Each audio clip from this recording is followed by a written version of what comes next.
Hello and welcome to our second Campfire chat. Today we will be speaking with representatives from El Paso Community College.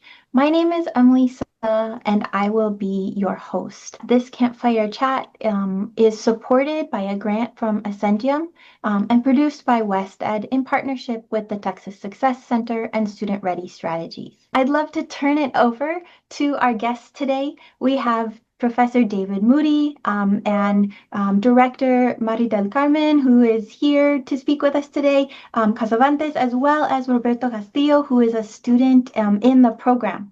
I want to begin by talking to our EPCC faculty and staff and just asking you to tell me a little bit about the ESL Bridge program.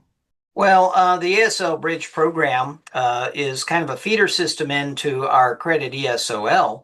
Our ESOL credit ESOL classes have three levels, but because the state wants us to focus more on channeling students into credit-bearing programs or certificate-bearing programs, we no longer had the number of levels to address true beginners. At best, we can serve high beginners, intermediates, and higher, so we needed a pathway for these ESL students to get into ESOL. We already had the Bridge program, which consists of four classes: reading, writing, college prep and career exploration, and a math class, because the TSIA, of course, has a math section on it, so that kind of helps them brush up and be ready for that. For students who could not get into our credit ESL, it was a pathway for them into credit ESL.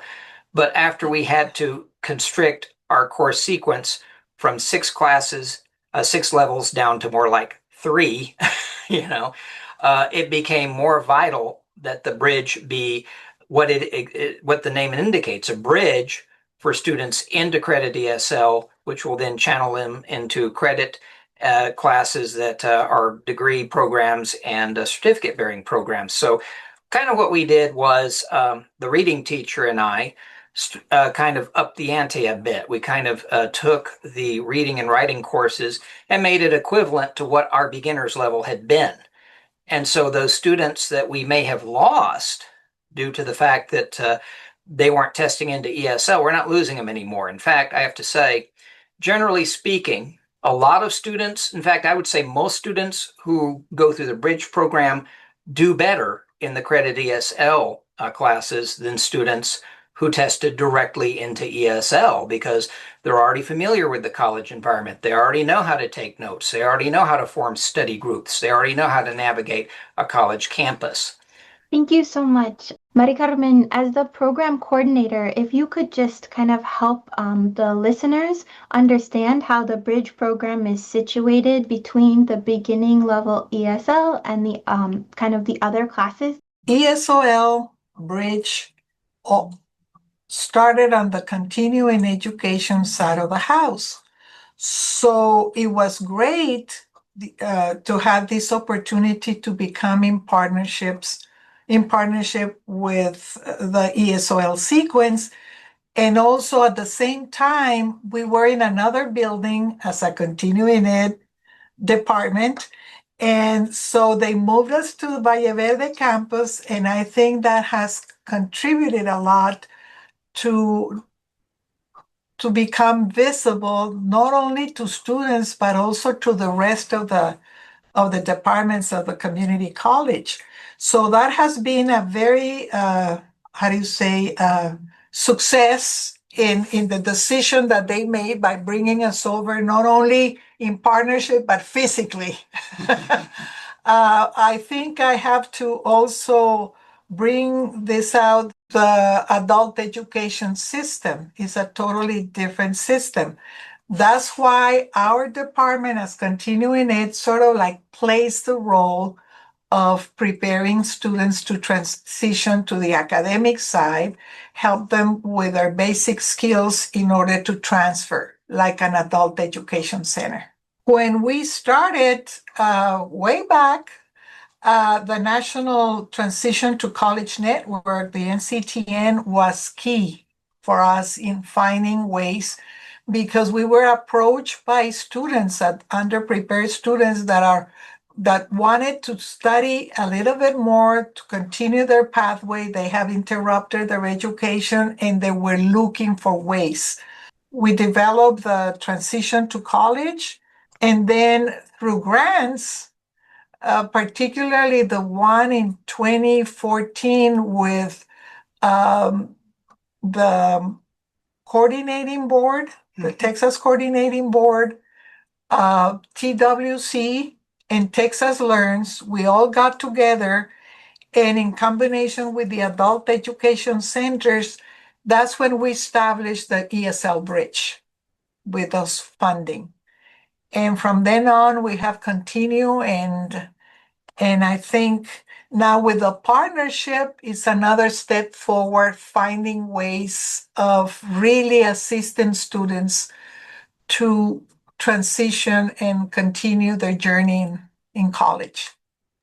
I think that that kind of historical trajectory is so important to understand, right? Bridge began in continuing ed. Yes. EPCC has a still going IEP, an intensive English program. Bridge is not meant to replace that. It doesn't compete with that per se, but it is that necessary piece that takes students who are at that emergent level of English language proficiency, gets them kind of fast tracked to get ready for academic success, right? That college readiness piece, like David was talking about, including math, and then gets them into those college classes. And so I want to turn to Roberto now. Having been through the Bridge program, I want to kind of ask you about that experience. Okay, well, at the beginning, it looks like a long pathway, but as soon as I started the classes, I noticed that it is a very short pathway to connect to the college classes because um, when I started the bridge program, I didn't have I speak little English, but it also helped me to understand how to pursue a college degree and also to understand this pathway because at the beginning I didn't understand this pathway, how to connect to the what was the importance of being in the bridge program. Well, before I studied the bridge program, as soon as I started, I learned how to get more confident in my speaking and English skills. But at the same time, I understand how the education pathway works in the USA. So um, they also explain me how to find scholarships and also to apply to the financial aid. And it gave me a very clear idea how can I continue my education pathway. So now that I'm in college, I I understand that this is a very a strong base that impulses me to continue my education pathway. So I really appreciate my my experience in the bridge program because these classes help me to understand how can I write an essay? How can take better notes? How can I um, understand math vocabulary? So it also bring me more confidence to start my college pathway. Well, then my ESL classes as well, but the bridge program helped me a lot to understand how will be if I continue, if I pursue a degree. And I think that this intentional focus at this kind of intermediate level on college preparation is so important. And it's one of the things that makes the bridge program in EPC so unique. And so I want to shift back to Professor Moody and to Directora Mari Carmen for a moment and ask you, how did you decide to make this really intentional focus on college readiness? Well, as far as the reading and writing goes, that tied in directly to the ESOL course sequence, and it was supposed to be a bridge to that. As far as the math, and I'll defer to you on this, I believe, correct me if I'm wrong here, but I think the reason we included a math class was because, of course, the TSIA exam has a math section, and a lot of our students, especially from Mexico, actually know more math than a lot of the American students.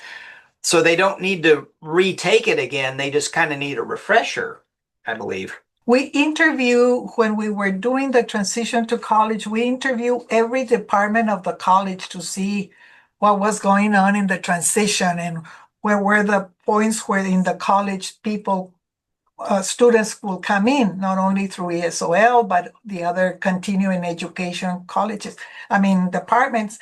And they also told us that unfortunately, some of the students, because math is not always the strength of a lot of students to begin with, they fear math.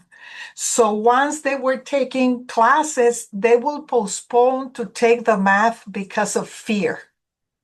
So we said we should add it because of the testing, of course, but also, and as David made referred to that, yes, in the Mexican side, particularly in the Mexican side, the students go further in the math.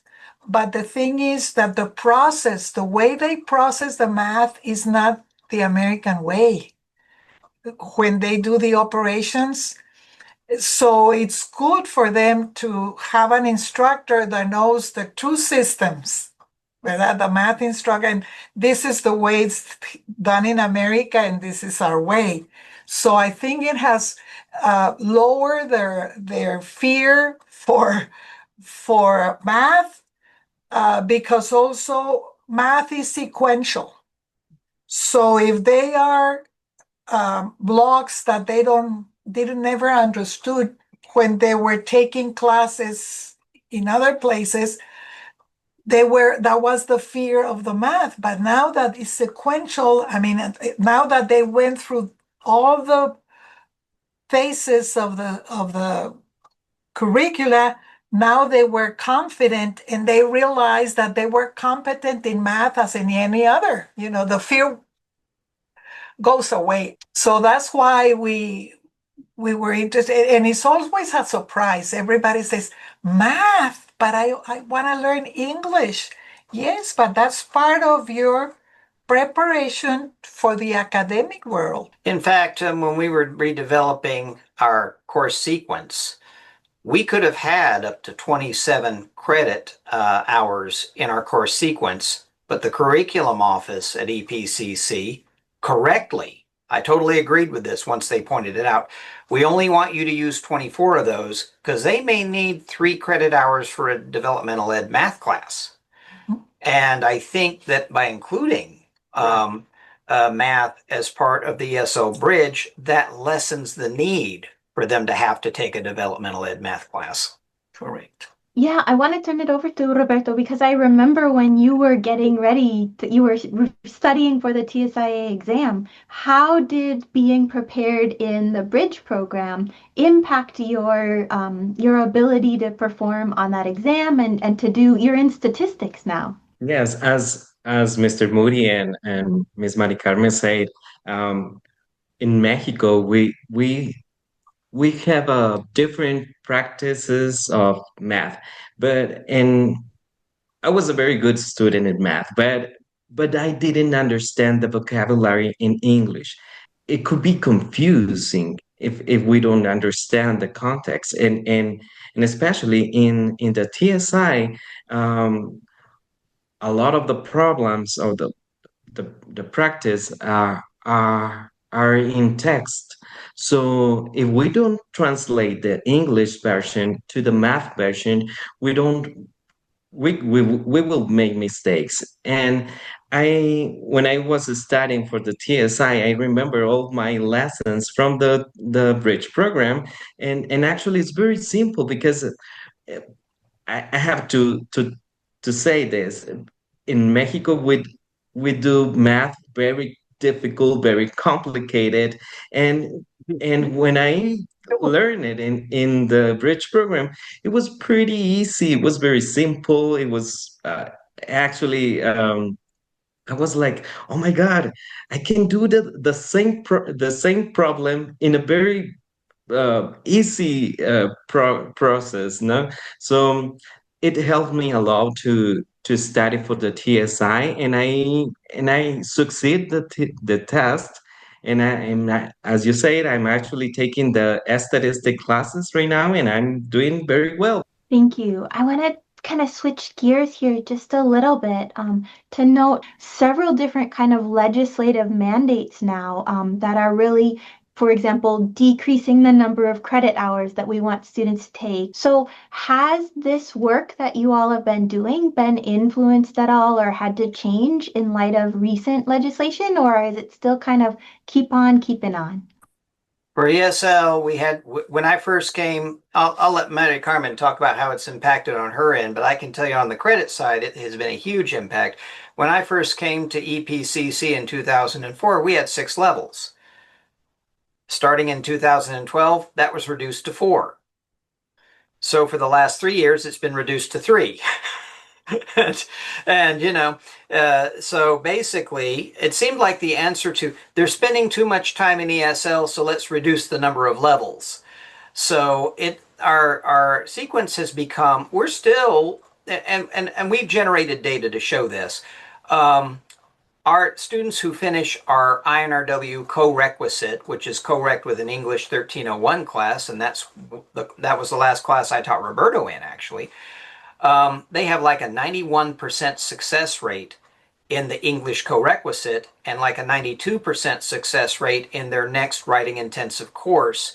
So even though we have had this compression and it's been stressful, the levels are more intense now. We have to cover a lot more material in the same length of time. It's more stressful for the instructors and the students alike, but the job is getting done just the same. So I think as far as how legislation has impacted us, it's forced us to be more creative and it's forced us to be more efficient. I totally agree. We, as a continuing ed courses, we were, as I mentioned, when we started in 2014, with the name ESL Bridge, right? It was through funding, external funding.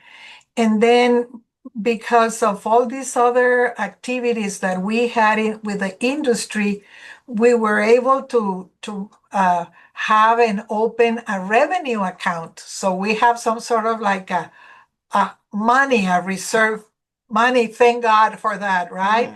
And also remind you that since we are not an adult education center inside the college, we were not impacted the same way right now as I imagine the rest of Texas, where their ESOL courses were funded through that. So now the college is sponsoring, and we handle it in a way that we say, because we charge very low tuition. The amount of hours in the ESL Bridge are 277 hours, and all they pay is $60. So it's like getting a scholarship.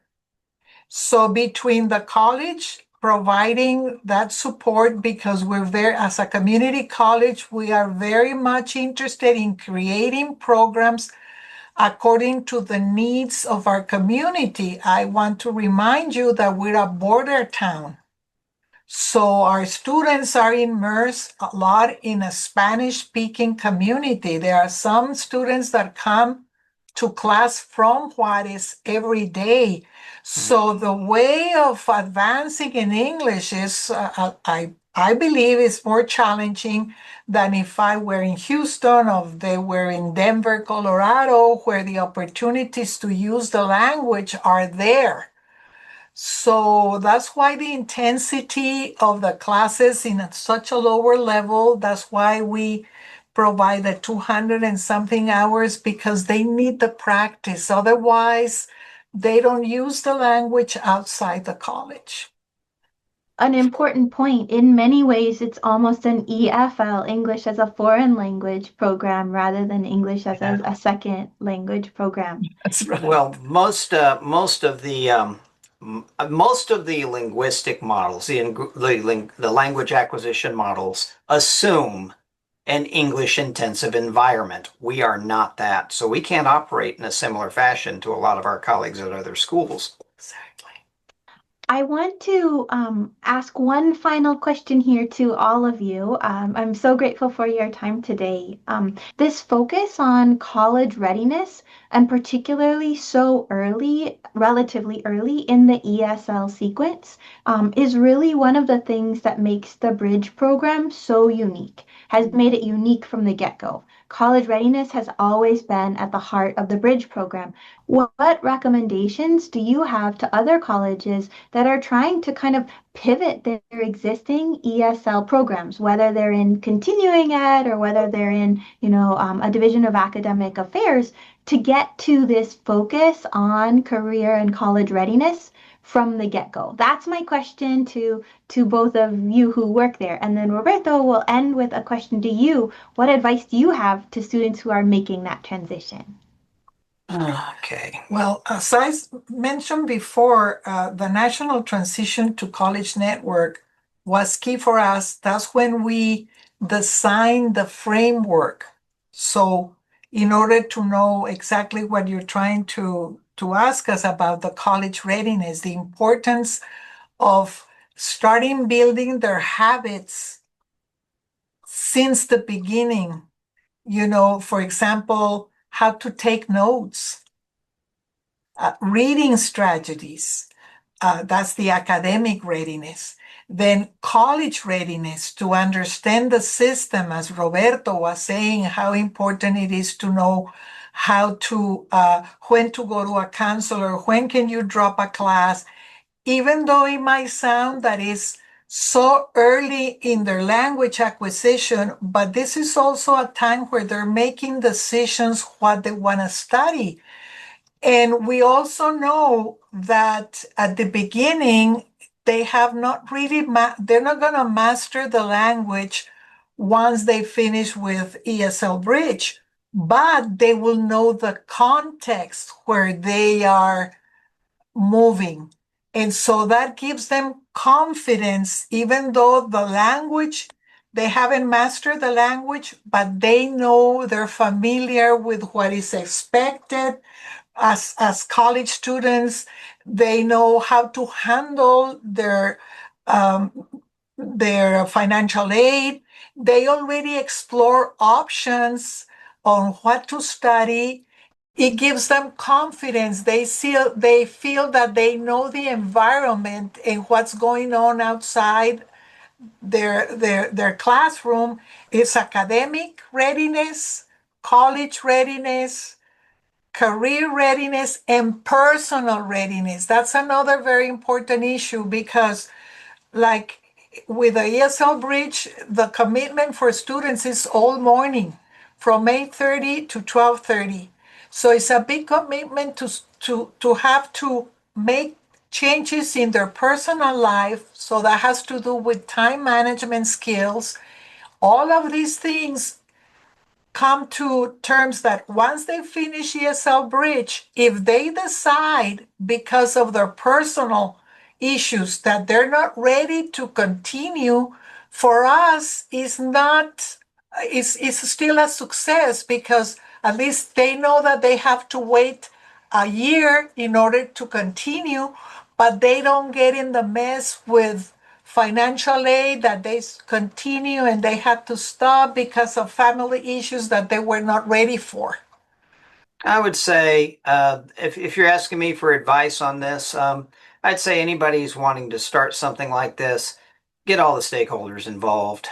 It's like Mary Carmen was saying that they before when they were developing the bridge, they spoke to all DE disciplines, developmental ed disciplines, and for advice and feedback on how to form something that would address the needs of all DE students across the board. When we in ESL were forming our new course sequence, Dr. Maisha Pagel, who's involved with this project as well and is now a dean, she was the ESL coordinator at the time, and she arranged a meeting with representatives of math, history, government, English, psychology, sociology. We all sat in a room together and we asked them, what do our students need to know to succeed in your classes?